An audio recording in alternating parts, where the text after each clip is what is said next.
Hello everyone. आज हम बात करेंगे शोल्डर डिसलोकेशन के बारे में, यानी कंधे का उतर जाना। यानी कि कंधे का जोड़ अपनी जगह से, अपने सॉकेट से बाहर निकल आता है, तो इसको हम शोल्डर डिसलोकेशन बोलते हैं। तो शुरू करते हैं शोल्डर डिसलोकेशन के बारे में। इस वीडियो में हम जानेंगे कि शोल्डर डिसलोकेशन कैसे होता है, किन कारणों की वजह से होता है, कंधे के जोड़ का एनाटॉमी क्या है, कंधे का जोड़ कैसे बनता है और किन कारणों की वजह से दिक्कत आती है। सबसे पहले हम बात करते हैं कंधे के जोड़ के एनाटॉमी के बारे में, यानी कंधे का जोड़ कैसे बनता है। कंधे का जोड़ बनता है हमारा सबसे ऊपर वाली जो आर्म की हड्डी है ह्यूमरस, वो मिलके बनाती है, और हमारा शोल्डर ब्लेड जो हमारा स्कैपुला है, इन दोनों से मिलके बनता है हमारा शोल्डर जॉइंट। यानी कि जो हमारी ह्यूमरस बोन है, अपर आर्म की बोन है, उसका जो हेड होता है वो बॉल की शेप में होता है, और ये फिक्स होता है स्कैपुला यानी शोल्डर ब्लेड के सॉकेट में। यानी कि एक गड्ढे जैसा होता है, ग्लिनोइड कैविटी होती है स्कैपुला में, गड्ढे जैसा होता है। इन दोनों से मिलके बनता है हमारा शोल्डर जॉइंट। तो ह्यूमरस होता है, उसका हेड बॉल के शेप में, और जो सॉकेट होता है, गड्ढा होता है स्कैपुला का, तो इसलिए इसे ball and socket type of joint कहते हैं। इस जॉइंट को ग्लिनोह्यूमरल जॉइंट भी कहते हैं। इस जोड़ को ग्लिनोह्यूमरल जॉइंट कैसे बोलते हैं? क्योंकि स्कैपुला का जो सॉकेट का पार्ट है उसे ग्लिनोइड कैविटी बोलते हैं। तो ग्लिनो आर्म की हड्डी ह्यूमरस बोन का हेड का पोर्शन है, तो ह्यूमरल। तो इस जोड़ को कहते हैं ग्लिनोह्यूमरल जॉइंट, और ये एक प्रकार का बॉल एंड सॉकेट जॉइंट है। अब इस जोड़ के चारों ओर और कौन से जोड़ पाए जाते हैं ताकि जो शोल्डर जॉइंट को मूव करने में मदद करता है? तो स्टर्नोक्लेविकुलर जॉइंट होता है, जो क्लेविकल और स्टर्नम से मिलके बनता है। आप डायग्राम में देखते रहिए कि ये जोड़ कहाँ कहाँ कैसे पाए जा रहे हैं। तो क्लेविकल और स्टर्नम, क्लेविकल बोन और स्टर्नम बोन से मिलके जो जॉइंट बनता है वो स्टर्नोक्लेविकुलर जॉइंट होता है। ये सारे जोड़ कंधे के जोड़ के आसपास पाए जाते हैं। फिर एक्रोमियोक्लेविकुलर जॉइंट, ये बनता है हमारे एक्रोमियन पे, यानी जो एक्रोमियन प्रोसेस है और क्लेविकल है, इन दोनों से मिलके बनता है एक्रोमियोक्लेविकुलर जॉइंट। फिर है ग्लिनोह्यूमरल जॉइंट, तो हमने बात की है कि जो हमारी आर्म की हड्डी है उसका हेड है वो बॉल जैसा है, और स्कैपुला जो है वो गड्ढे जैसा है, तो उसे सॉकेट कहते हैं।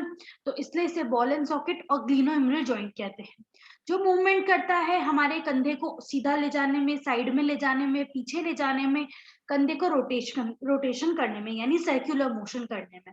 फिर एक और जॉइंट पाया जाता है कंधे के आसपास, स्कैपुलोथोरेसिक जॉइंट, जो कनेक्ट करता है स्कैपुला को, यानी स्कैपुला जो हड्डी है पीछे वाली हमारी अपर बैक में, उसको कनेक्ट करता है हमारे थोरेसिक केज को, हमारे रिब केज से। अब कंधे के जोड़ के आसपास कुछ लिगामेंट्स पाए जाते हैं। लिगामेंट्स एक तरह के फाइब्रस बेंड्स होते हैं जो टिश्यूज के बने हुए होते हैं, जो जॉइंट करते हैं एक हड्डी से दूसरी हड्डी को।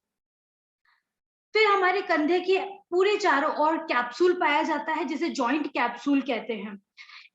ये पूरा कंधे के चारों ओर पाया जाता है, और ये कंधे को स्टेबिलिटी देता है।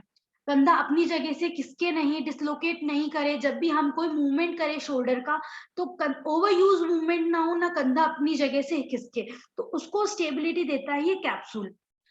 फिर लिगामेंट्स होते हैं जो कनेक्ट करते हैं हमारे क्लैविकल को एक्रोमियन प्रोसेस से, हमारे क्लैविकल को स्कैपुला से, और अटैच करते हैं हमारे कोरिकॉइड प्रोसेस से। जैसे हम डायग्राम में देख सकते हैं, ये हमारे लिगामेंट्स, ये हमारे कंधे के जोड़ के आसपास और कंधे के लिगामेंट्स है, जैसे coracoclavicular ligament, conoid ligament, trapezoid ligament, इन दोनों से मिलके कोरेको क्लैविकुलर लिगामेंट बना है। फिर है हमारे एक्रोमियो क्लैविकुलर लिगामेंट, फिर एक coraco acromial ligament, coraco humeral ligament, transverse humeral ligament, superior glenohumeral ligament, middle glenohumeral ligament, inferior glenohumeral ligament. ये सारे लिगामेंट कंधे के आसपास होते हैं, जो कंधे के जोड़ को स्टेबिलिटी देते हैं, मजबूती देते हैं और एक हड्डी को दूसरे हड्डी से जोड़ने का मदद करते हैं। क्योंकि जैसे एक्रोमियन प्रोसेस है स्कैपुला का और क्लैविकल बोन है, तो इन दोनों हड्डी को जोड़ के बनता है एक्रोमियो क्लैविकुलर लिगामेंट। तो ऐसे ही ये सारे लिगामेंट बनते हैं और कंधे के जोड़ को स्टेबिलिटी देते हैं। अब कंधे के जोड़ में एक सबसे ऊपरी पॉइंट होता है, सबसे ऊपर वाले हिस्से में, वो होता है एक्रोमियन। उस पॉइंट को एक्रोमियन कहते हैं। यानी कि जो एक्रोमियन प्रोसेस है स्कैपुला का, उससे मिलके बनता है।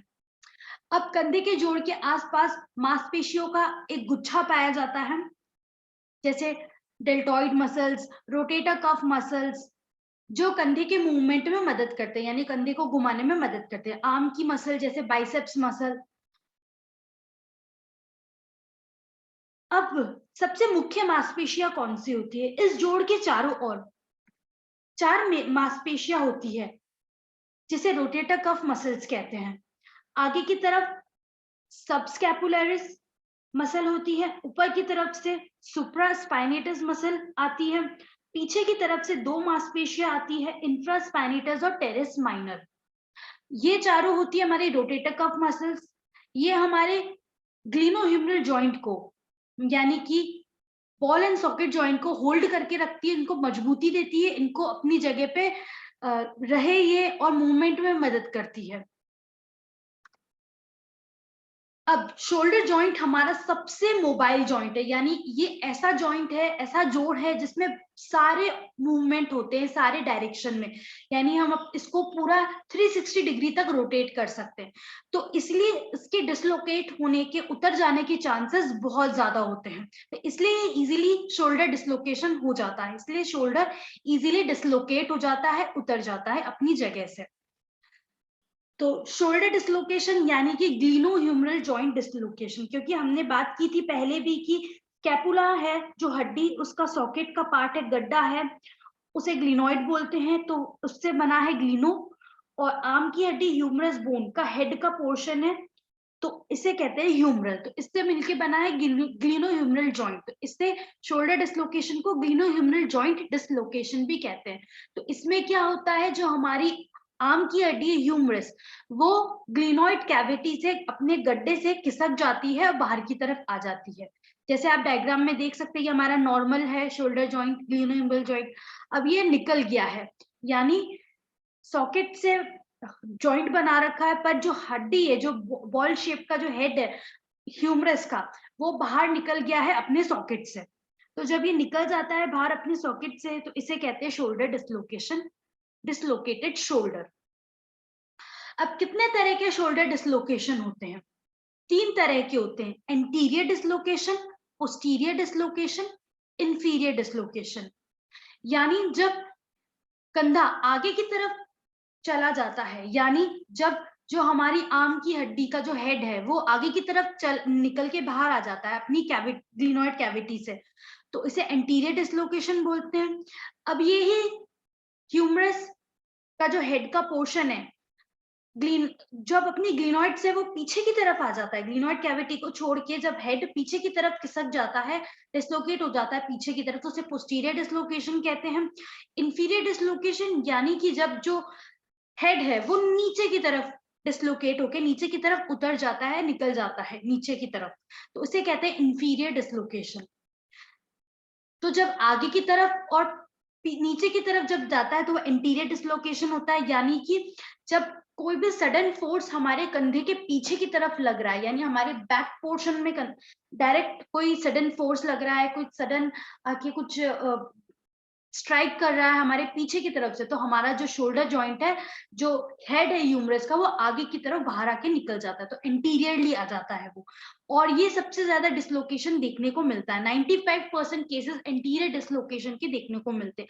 और सबसे ज्यादा ये यंग एडल्ट्स में देखने को मिलते हैं, जो स्पोर्ट्स खेलते हैं, जो स्पोर्ट्स प्लेयर्स होते हैं, जिनका शोल्डर का मूवमेंट ज्यादा होता है, तो उनका इंटीरियर डिसलोकेशन कॉमन है, खास तौर पर देखने को मिलता है। और भी कुछ है, जैसे कि एंटीरियर डिसलोकेशन होना कि जब आप हाथ के बल पे गिर जाते हैं आउटस्ट्रेच हैंड पे, तब भी आपको इंटीरियर डिसलोकेशन यानी आगे की तरफ खिसक जाना आपके कंधे का, तब भी ये हो सकता है। फिर दूसरा हमने बात की थी पोस्टीरियर डिसलोकेशन, यानी जो हेड है ह्यूमरस का वो सॉकेट से बाहर निकल के पीछे की तरफ चले जाता है, जैसे बैकवर्ड और पोस्टीरियर डिसलोकेशन का है। ये 2 से 4% देखा गया है ये केसेस। ये खास तौर पर देखा गया है जिनको सीजर्स आते हैं, जिनको एपिलेप्सी की प्रॉब्लम आती है, जिनको दौरे पड़ते हैं, इलेक्ट्रिक शॉक की प्रॉब्लम है, जिनके एकदम मसल कॉन्ट्रैक्शन, एबनॉर्मल मसल्स का कॉन्ट्रैक्शन होने लगता है, उनको पीछे की तरफ कंधे खिसकने का डर ज्यादा रहता है, उनको दिक्कत ये ज्यादा आती है। या फिर अगर आपको कोई ट्रॉमा हो गया या फिर सडन कोई फोर्स, कोई भी चीज आपके आगे की तरफ कंधे पे स्ट्राइक कर गई है, आगे की तरफ सडन कोई फोर्स लग गया जिस वजह से कंधा जो है डिसलोकेट हो जाता है पीछे की तरफ, तो आउटस्ट्रेच हैंड यानी कि जब आप हाथ के बल पे गिर गए हैं या फिर सडन कोई फोर्स आपके आगे की तरफ फ्रंट में शोल्डर पे आ गया है, कोई स्ट्राइक कर गया है जिससे कंधा जो है, जो हेड है, वो ग्लिनोइड कैविटी से निकलते हुए पीछे की तरफ बैकवर्ड चला गया है, तो इसे कहते हैं पोस्टीरियर डिसलोकेशन। फिर इंफीरियर डिसलोकेशन, ये बहुत रेयर देखने को मिलता है। 200 पेशेंट्स में से एक केस होगा जो इंफीरियर शोल्डर डिसलोकेशन का होता है। तो इसमें क्या होता है, जो टॉप पार्ट है ह्यूमरस का वो नीचे की तरफ डाउनवर्ड डायरेक्शन में निकल के खिसक जाता है। तो ये कब होता है, जब एकदम कोई सडन फोर्स आपके कंधे के ऊपर की तरफ लग रहा है, यानी सुपीरियरली कोई फोर्स लग रहा है, या फिर आप कोई ऐसी एक्टिविटी में जिसमें आपका कंधा एकदम पुश हो रहा है। तो जब पुश होता है एकदम वायलेंट फोर्स है, यानी बहुत तेज प्रेशर से जब वो पुश होता है तो वो नीचे की तरफ चला जाता है, यानी जो हेड है ह्यूमरस का वो क्लिनोइड कैविटी के सॉकेट से बाहर निकलते हुए नीचे की तरफ इंफीरियरली खिसक जाता है, उतर जाता है, डिसलोकेट हो जाता है। अब और भी 2 तरह के होते हैं, partial dislocation, complete dislocation. Partial dislocation को सबलक्सेशन भी कहते हैं, यानी कि अगर ये अपनी जगह से थोड़ा ही खिसक जाता है, जोड़ बना रहता है पूरी तरह से, पर थोड़ा सा खिसक जाता है, यानी पूरी तरह से कंधा जो ह्यूमरस है हेड का वो पूरी तरह से सॉकेट से बाहर नहीं आता, सॉकेट से थोड़ा बहुत चिपका हुआ रहता है, पर थोड़ा आगे पीछे खिसक जाता है। तो जब वो थोड़ा सा हिल जाता है तो उसे कहते हैं सबलक्सेशन। तो ये पार्शियल डिसलोकेशन होता है। और कंप्लीट डिसलोकेशन यानी कि जो हेड है वो सॉकेट से पूरा ही बाहर निकलते हुए आ गया है, पूरा बाहर आ गया कंप्लीटली, तो उसे कहते हैं कंप्लीट डिसलोकेशन। अब शोल्डर डिसलोकेशन यानी कंधे का उतर जाना किन कारणों की वजह से होता है? सबसे मुख्य कारण है जब कोई एक्सट्रीम प्रेशर लगता है हमारे कंधे के आगे की तरफ, पीछे की तरफ, ऊपर की तरफ।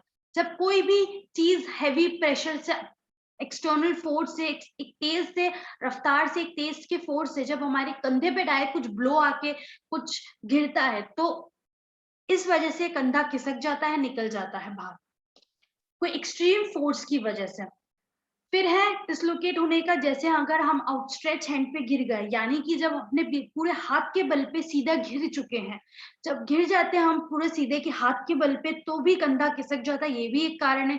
या फिर जिनको मिर्गी के दौरे पड़ते हैं, जिनको सीजर्स आते हैं, एपिलेप्सी की प्रॉब्लम है, एपिलेप्टिक है, इलेक्ट्रिक शॉक की प्रॉब्लम है, उनको शोल्डर डिसलोकेशन कॉमन है, इनको देखा जाता है सीजर्स इन शॉक में। क्योंकि क्या होता है, जब मांसपेशियों का एबनॉर्मल मूवमेंट होता है, एबनॉर्मल कॉन्ट्रैक्शन होता है, तो इस अनबैलेंस्ड फोर्स की वजह से, एक अनबैलेंस्ड मसल्स के, मांसपेशियों के कॉन्ट्रैक्शन की वजह से ह्यूमरस अपनी जगह से बाहर आ जाता है, तो ये भी एक कारण है डिसलोकेशन होने का कंधे के जोड़ का। फिर है ट्रॉमेटिक इंजरी, अगर आप ऊंचाई से गिर गए हैं या फिर एक्सीडेंट हो गया है, कार से, बाइक से एक्सीडेंट हो गया, या फिर आप ऊंचाई से गिर गए हैं, या फिर आपको ऐसे खेल में जिसमें आपको कंधे को बार बार इंजरी हो रही है, वो एट लास्ट डिसलोकेट हो रहा है, तो इन कारणों की वजह से भी कंधे का जोड़ डिसलोकेट हो सकता है।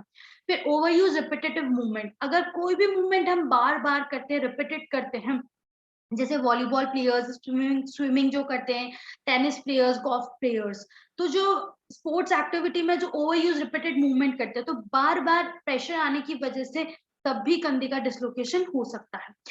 फिर हमारे जो कंधे के आसपास जो लिगामेंट्स है, जो एक हड्डी को दूसरी हड्डी से जोड़ के रखते हैं, जब उनमें दिक्कत आती है, या वो लूज होते हैं, या फिर उनमें कोई इंजरी हो जाती है, कोई भी ओवर यूज रिपीटेड मूवमेंट की वजह से जब उनमें कोई डैमेज हो जाता है, तब भी ये लूज होने की वजह से, लिगामेंट्स लूज होने की वजह से, या फिर जो कैप्सूल है कंधे के जोड़ के चारों ओर, जो कंधे के जोड़ को ताकत देता है, स्टेबिलिटी देता है। जब उनमें दिक्कत आने लगती है, वो लूज हो जाते हैं या फिर उनमें इंजरी हो जाती है, तब भी कंधा डिसलोकेट हो सकता है।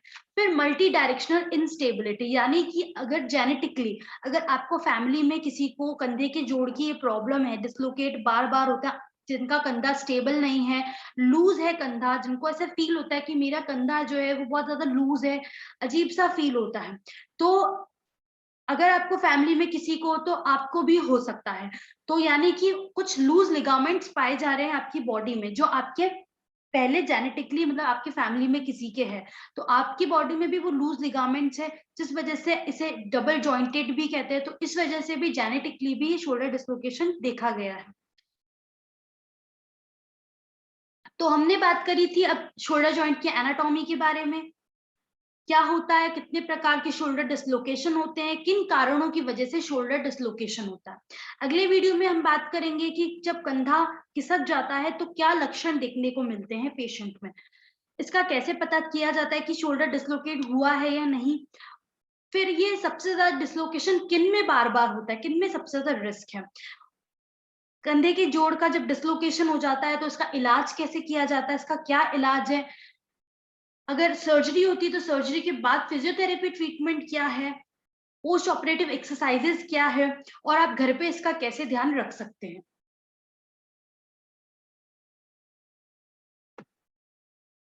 Thank you.